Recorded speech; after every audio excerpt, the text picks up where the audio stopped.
Last ball of the over.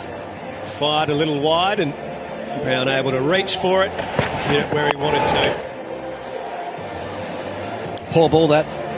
Poor ball. That was the only ball he couldn't bowl, was to pitch up and let Brown hit him down the ground. It had to be into the wicket, making him hit it square to the men that he had in the deep. Nathan Ellis now over number 3 for the Canes. Bit of a party going on over the back of the Gabba in the apartment blocks. And they are really right on top of the ground, so good view from there. It was right across the left-handed Munro. Bit of movement. Yeah. Off the surface. Looked an absolute belter when you first glanced at it. It was no moisture in it. A little bit of natural grass. That's beautifully swung across the line. That's pretty agricultural from Munro, who hasn't had much strike at the moment. It's been all Brown. This is the end that I did think looked a little bit greener. Looked like it might do a little bit more from the quick bowling from this end.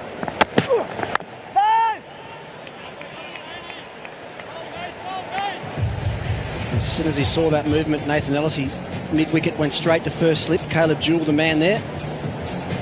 If he keeps bowling that length, we know what Munro's going to do. He looks to get down underneath the bounce of the ball and he'll try and flick it fine. They've got a man almost right on deep square. Munro tends to get inside the line and flick it finer than that. Deep backward point is the other man out on the boundary.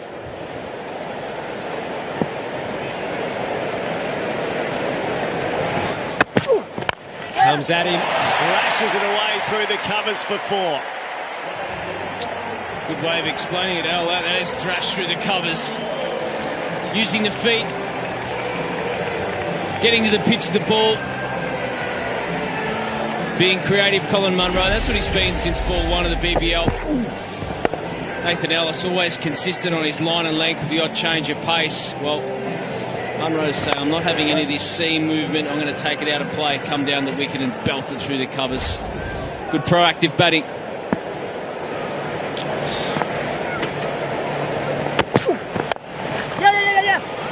Quick single taken. Jewell on the slide. Hurricanes and the Heat have met 22 times. The Hobart Hurricanes have won 13, Brisbane Heat 9. They've actually got a good record at the Gabba, the Canes. Played here 12 times, 6 wins, 6 losses.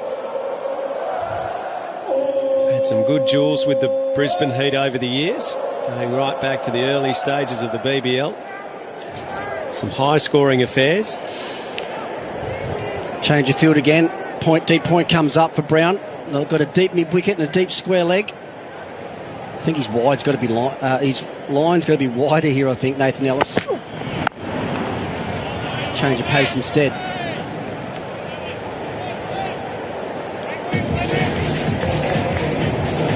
It's been a real interesting start, actually. We've seen a little bit of movement with the ball, a little bit of swing on offer. And both these two players are trying to be as aggressive as they can. Current run rate's only 7.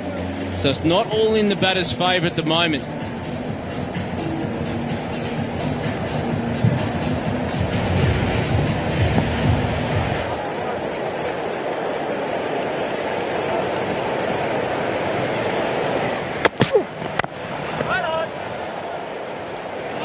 So he bowled 4 dots in that over. Ellis went for 5, none for 20.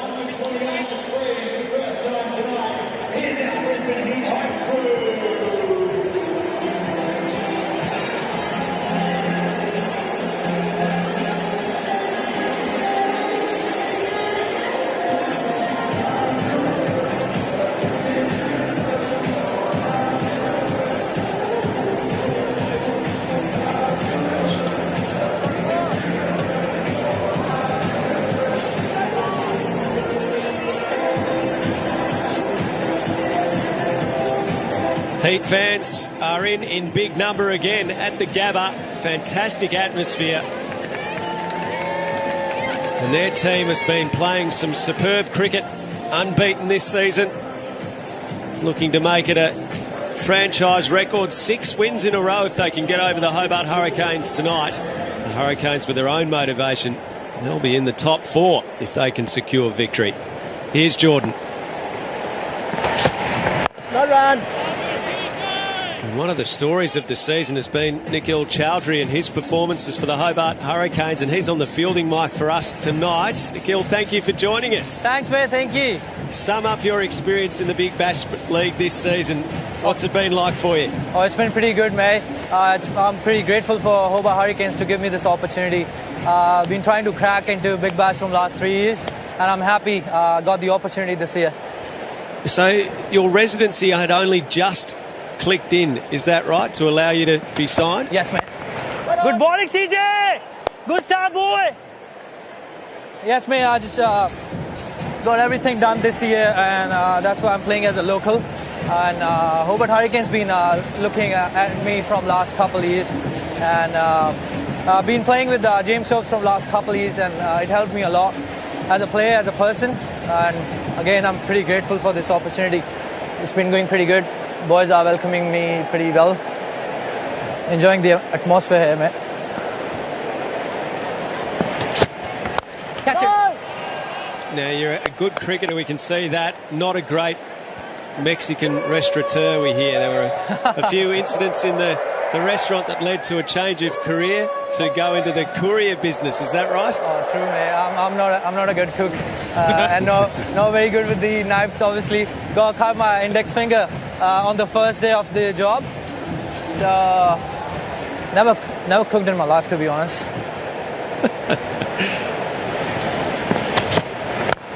Too good, TJ. Just curiously then, mate, how'd you get a job as a chef if you can't cook? How'd you manage that one? To be honest, that was a Corona time, and there was a lack of people at the restaurant. So, and I won't lie, but the manager was a big fan of cricket. Good friend. Manager was a good fan of cricket, and so he was like, you can do the job, mate. Nice. What I want to talk about, though, mate, is your own personal performances. You burst on this year, 40 from 31, 32 from 16, Alice! Striking at 153. I think you've got to be excited by that. Oh, yes, mate. From the start, management already told me about my roles. So, yeah, it's been always been from the start to be a finisher. And just ball couple overs in the middle, and I'm pretty grateful doing the job for the team, and we'll do till the end, mate. Hope we make the finals and get the gold this time. And I'm just having a look around your neck as well at the moment, mate. You found yourself as part of the Hurricanes group? Oh yes, mate, from the start. Me, CJ, Tim, Alice, Meredith. It's the Hurricanes, not the Hurricanes for us. Yours not quite as big as CJ's by the looks of things. No, CJ, too good, boy. Yes, boy. Just after I signed the contract, to be honest, I won't lie. I just called my dad and wanted a bigger chain because I was just beside CJ, and I was like, oh, mine's too small. So it's already been prepared in India. I hope I get it shipped soon. So you've put the order in? Yes, mate. It's pretty big. I'll tell CJ. I've got the same chain now, mate. Come on, CJ.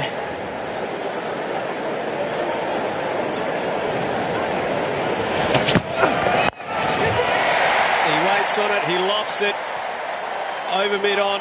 Yes, Callum! Efforts, Jewel boy! makes the stop and they take two. CJ, too good, boy, too good. Well, I can only imagine what the chain's going to look like if you end up with an IPL contract then in coming years, Nikhil. That would be the biggest thing for me, mate. Everyone as a kid, as a player, wants to play in the IPL. Obviously, with all the big players down there, and it'll be great, mate. And obviously, then I'll have a bigger chain than CJ, maybe. Nikhil, I want to ask you, who did you actually support in the Big Bash before you got selected for the Hobart Hurricanes? I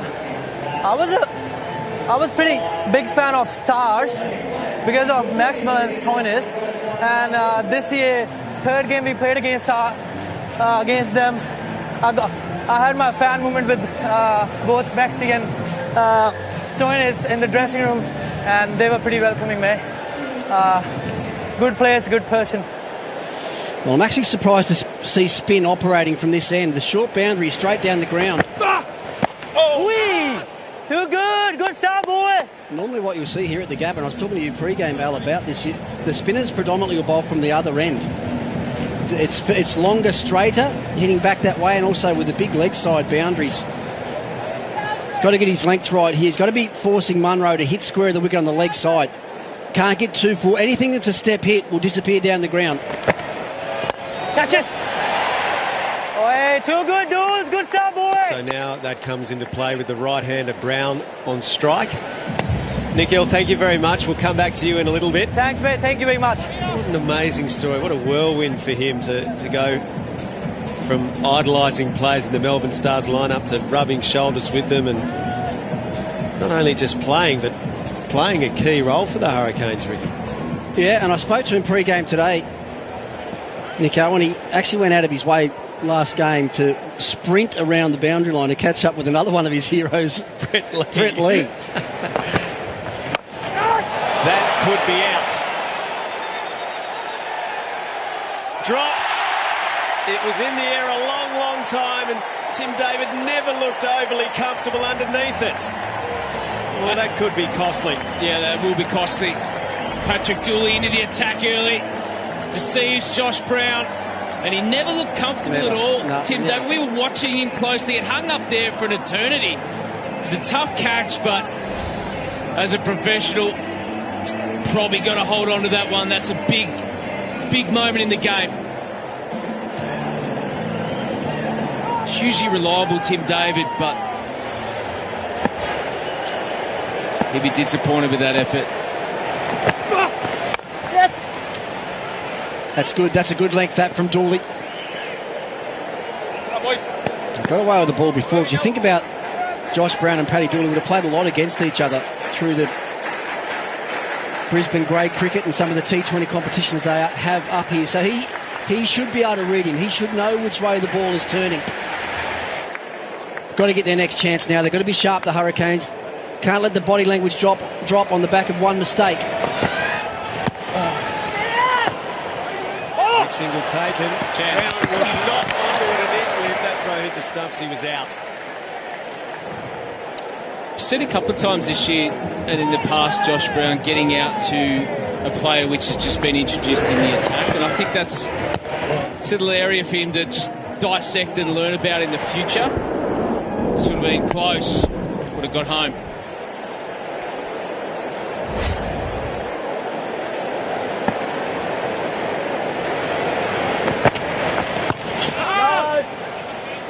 That's a really good over from Paddy Dooley. 4 off it, none for 27.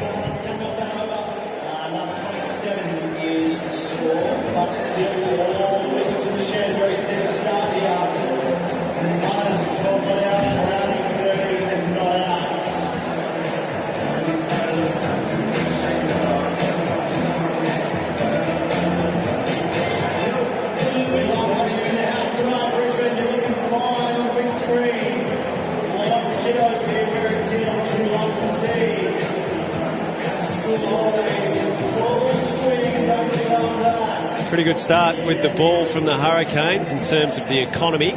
No wickets lost though. Renshaw, Billings, McSweeney, and then the hitters Walter, Nisa, Bartlett. There's a bit to like about that batting lineup for the Brisbane Heat. 32 is their average through the power play this season. They're not yet there through 5 overs, so the Hurricanes will be happy to have pegged them down. And here is Chowdhury, ready to bring all his enthusiasm with the ball. Hooked away, and that should run to the boundary. Brown to 17 as we welcome in Ian Bishop for the first time tonight, former West Indies paceman. He'll be part of our coverage of the Test Series, Australia and the West Indies as well, and great to see you here tonight, Bish, at the Big Bash. Thanks, Al, for having me once again. Hello, Hodgie. Hello, everyone. Very excited to be here. Oi. And excited to see how you guys have spoken a lot about the dimensions of the ground. Some of the first things you turn up and you look at when you come to a T20 game. And the length, as Ricky pointed out before, is going to be critical for both slow bowling options. To bowl into the pitch and ask them to hit square into what is now the offside or the leg side for Brown. Yes.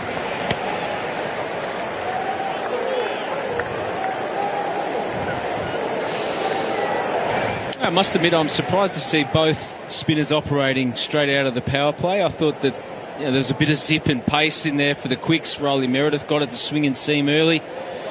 Saw Nathan Ellis seam a couple away from the left-hander.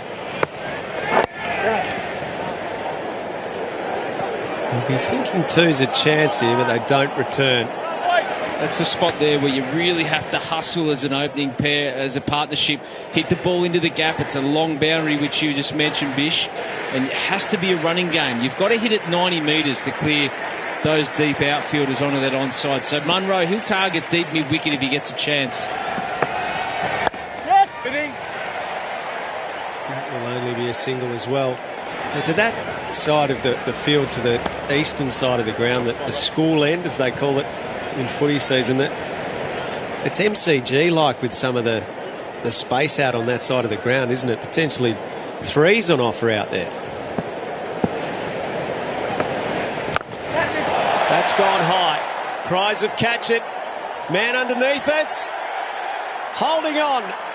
Mac Wright takes the catch. Chowdhury, another wicket to his tally this season. What a year he is having. Safe hands from Mac Wright. He holds on to it. And that is the end of Josh Brown. Yeah, just lacked a little bit of intelligence again, Josh Brown. Got to understand the dimensions of the ground. As I mentioned, you're going to have to hit it 90, 95 metres to clear those fielders on the onside. And it's a beautiful catch, safe catch by Mac Wright. Josh Brown, who's always dangerous, 19 from 18, first wicket down, 1 for 35.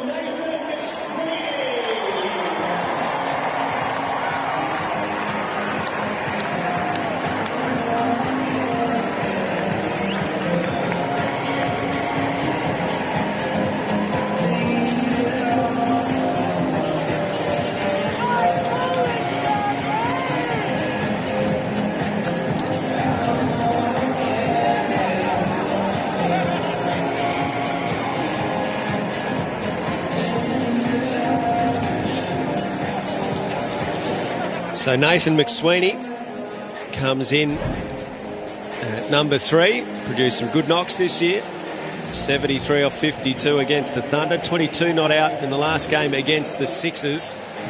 He is one who will hustle between the wickets. Erin Holland's part of our team tonight. Let's go boundary side with her. Yeah, hello. I've got Dr. Chris Brown alongside me. He's got the best view in the house to watch the cricket. Are you a cricket fan? I am actually, yeah. I used to play very poorly, so I come along here and love it. I mean, what an atmosphere. Gabba's packed, heater on fire. It's a great game. And we put you to work straight from the word go. You had the bat flip before. I know you do live TV for a living, but you're a bit nervous, weren't you? There's a lot of pressure there.